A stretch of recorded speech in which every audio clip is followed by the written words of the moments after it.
बिल्ली हर कोई अपने दिल में घुस जाता है। और तू क्या है सबको पता है।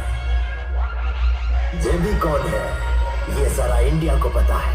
इसलिए तो कुछ सर्कस के से पीछे पड़े हैं थोड़ा सा वायरल होने के लिए। उनको कौन बताएगा कि जेबी कोई घंटी नहीं है, प्रोफेशनल सेटअप है।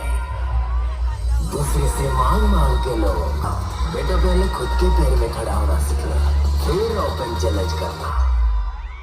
डीजे जेबी प्रोफेशनल।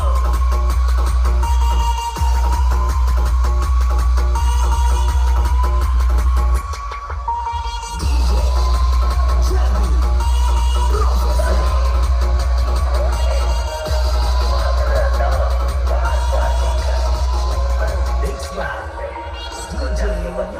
तुम मुझसे कॉपी करके बना गया तो सुनो हाईलाइट वाले गेम में ओरिजिनल मुझे कितना कर होगा जो सुबह से पता है काम काम बचा जैसे खुद को ये ओपन चैलेंज बताया कि प्रोफेशनल और चुंगा